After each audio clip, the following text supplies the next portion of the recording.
Estamos de regreso con Entrevistas Sucre TV. A mi lado está Claudio Fermín, candidato presidencial a los comicios que se llevarán a cabo el próximo 28 de julio. Estamos conversando un poco con respecto al panorama político y cómo el conflicto interno entre la oposición, el oficialismo y los distintos sectores políticos quizás han minimizado las necesidades y las carencias que vive la población venezolana. En esta parte del programa me gustaría conversar un poco con respecto a la cultura de la polarización, cómo esto ha sacado a relieve a personalidades tanto del oficialismo como de la oposición venezolana y quizás le ha quitado protagonismo a otras personas que tienen ideas, que tienen proyectos de valor para el país. Es un fenómeno complejo, muy complejo, porque por una parte la polarización extrema, que yo he resumido en la metáfora del todo o nada, blanco o negro, es un secuestro de la verdad. La verdad, la realidad, los hechos son hechos diversos, complejos, heterogéneos, y la polarización extrema ha pretendido reducirlos a eso, a todo, a nada, bueno o malo, a blanco o negro. No existe matiz, no existe un punto intermedio. Sí, no existe la realidad. Es decir, son constructos, las elaboraciones propagandísticas sustituyen a la realidad. Por ejemplo, el gobierno es malo, el gobierno es bueno.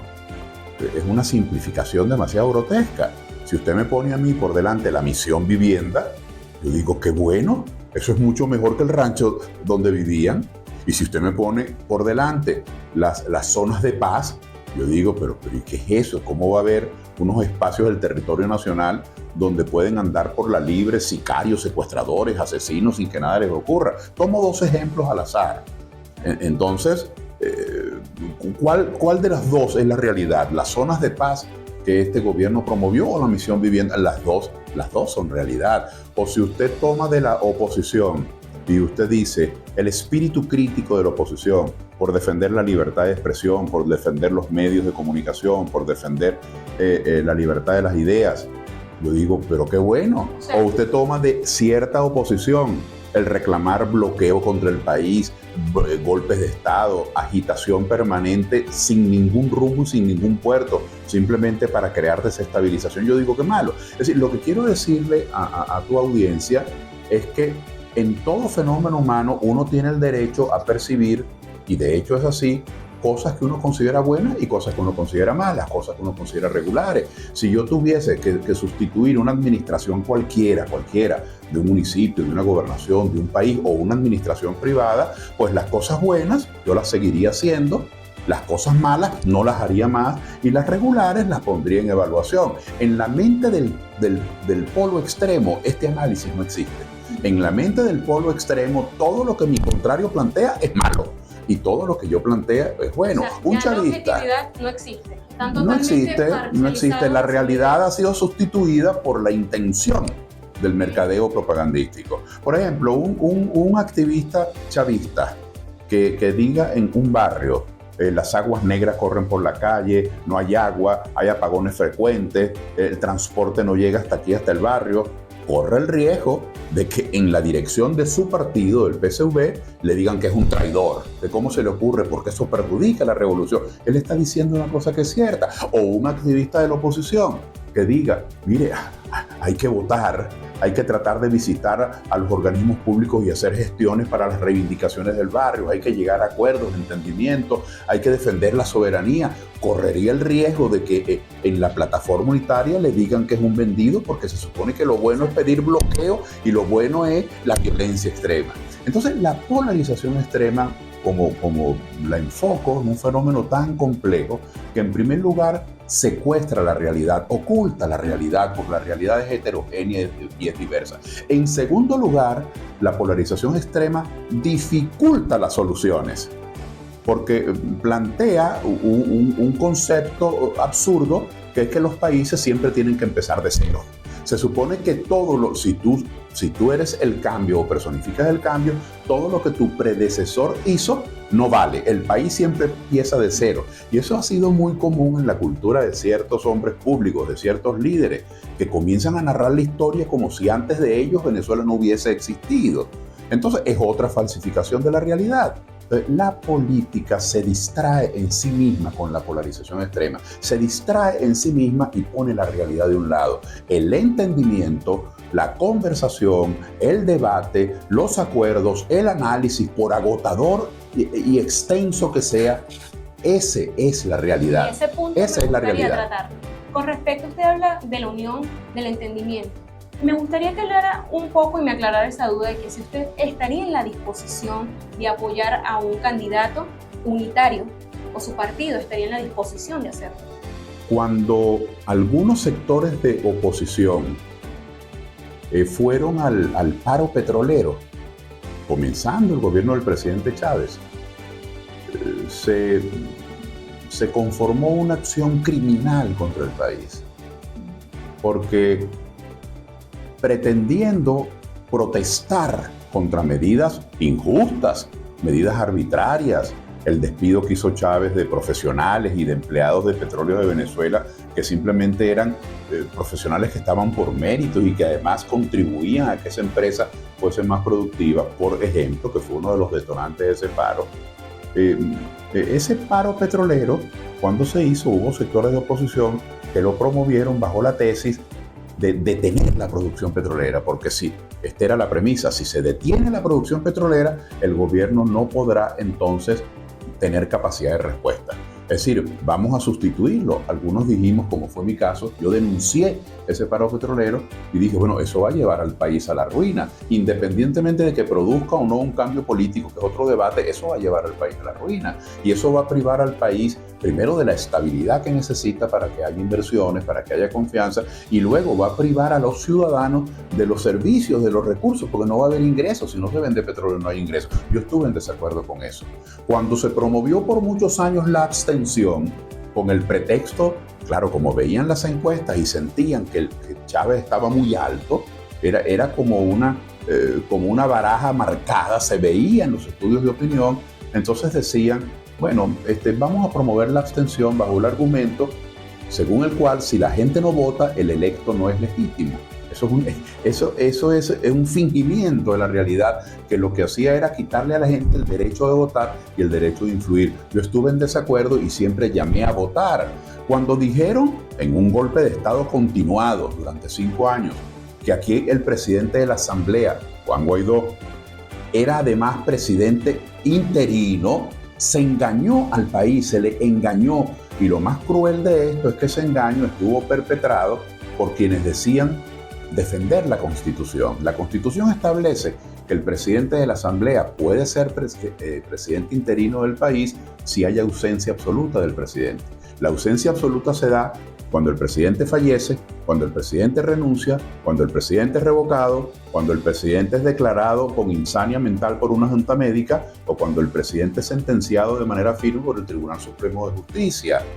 Ninguna de estas causales había ocurrido, no había ausencia absoluta, de tal manera que lo de la presidencia interina fue una usurpación, un vulgar golpe de Estado. Cuando ocurrió eso, yo denuncié que eso era incorrecto. Yo he visto sectores de la oposición y son gente muy notoria, muy promovida. María Corina Machado, Antonio Ledesma, Julio Borges, por mencionar algunos que son líderes muy importantes. Yo les he visto pedir más bloqueo y más sanciones contra el país. En reiteradas ocasiones. Es algo insólito. ¿Cómo puede un venezolano pedir que el país se vea torpedeado en su derecho al libre comercio? Imagínense ustedes que a los japoneses les prohibiesen vender Mitsubishi, vender Honda. Imagínense que les prohibiesen a los colombianos vender el café, o que les prohibiesen a los chilenos vender su vino, o que les prohibiesen a los argentinos vender carne, o le prohibiesen a República Dominicana y España hacer turismo. Bueno, ¿de qué viven esos pueblos? Entonces, eso ha sido un crimen. Entonces, si jamás he estado del lado de quienes han promovido golpes petroleros, carmonazos, abstención, guarimbas, el Guaidó y la presidencia interina, solicitud de sanciones y bloqueo.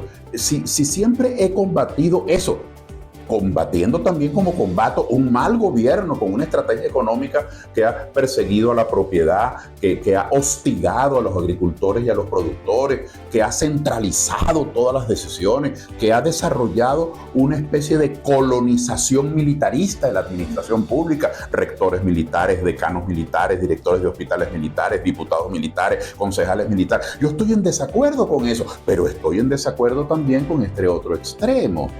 Ahora, ¿cómo puede ser acusado de divisionista a alguien que nunca ha formado parte de algo? Para usted ser divisionista, usted tiene que haber sido una parte integrante de ese todo. Usted divide cuando usted sustrae con su presencia algo a un todo. Si es que yo no he sido ni prójimo de estos líderes políticos, de tal manera que la unidad, así con artículo determinado, la unidad es otro constructo, porque iguales no son ni los dedos de las manos, aunque anden juntos. De tal manera que yo sí creo en la cooperación, yo creo en la integración de esfuerzos, yo creo en unir las semejanzas y yo creo en los programas mínimos. Aunque seamos diferentes, grupos empresariales, partidos políticos, asociaciones culturales, centros académicos, grupos sindicales y empresariales, podemos hacer un programa sobre puntos mínimos, nacionalismo, orientación de los recursos a la salud y la educación, control del gasto público por parte de auditores independientes, toma de decisiones en los municipios y en las parroquias, y no ese diferimiento de que las decisiones sean tomadas solo en el escritorio del presidente de Venezuela. Entonces vaya en una misma dirección. Claro, entonces sí se pueden hacer entendimientos, acuerdos. Yo creo en esa unidad, en unir esfuerzos, pero hacerle creer al país que todos los venezolanos tenemos que estar alrededor de quienes más gritan, de quienes han tenido millones de partidas publicitarias para promover un falso concepto de oposición, es un engaño. Así que no es verdad, regresando a la polarización extrema, y con esto termino esta reflexión, que tanto te preocupó como tema, la polarización extrema, no es verdad eso de que solamente haya una manera de concebir a Venezuela, por ejemplo, por parte de quienes están en el PSUV. Yo observé que todo esto que se llama chavismo en general, por ejemplo, el Partido Comunista de Venezuela, que formaba parte de lo que se llamaba el chavismo, ya no está allí y hasta se dividió, para poner un ejemplo. O el movimiento al socialismo, que fue la tarjeta que utilizó el presidente Chávez para promover su primera candidatura, ya no es la tarjeta comodín que utilizó Chávez, ahora es un partido de oposición. Y así puedo poner muchos ejemplos. Es decir, el chavismo no es uno solo. Ese movimiento histórico se fue desparramando porque así somos los seres humanos, libres, diversos, heterogéneos, ricos, complejos. Y los movimientos críticos, en Venezuela el descontento con este gobierno hizo metástasis. Aquí está descontento el empresariado, descontento los agricultores, descontento los comerciantes. Digo, el empresariado cuando tú lo vas desagregando. Están descontentos los estudiantes, descontentos están los partidos políticos, descontentos los sindicatos, descontento el mundo universitario. Hay tanto descontento de diferentes sectores que tienen intereses distintos. No es lo mismo el interés del empresario de la banca al interés del obrero. Sin embargo, obreros y empresarios están descontentos. Ahora, hay cerebros que piensan que todos los descontentos tienen que ser dirigidos desde un tablero con una sola mano. Eso es lo que llaman unidad. El concepto de unidad de la polarización extrema es una manifestación grotesca de autoritarismo, como autoritarismo es que ha conducido al país durante 25 años. Son dos manifestaciones de autoritarismo. Es momento de hacer una pausa. No? Les recordamos que tenemos una conversación muy amena con Claudio Fermín, candidato presidencial y también presidente del partido Soluciones para Venezuela. Ya regresamos.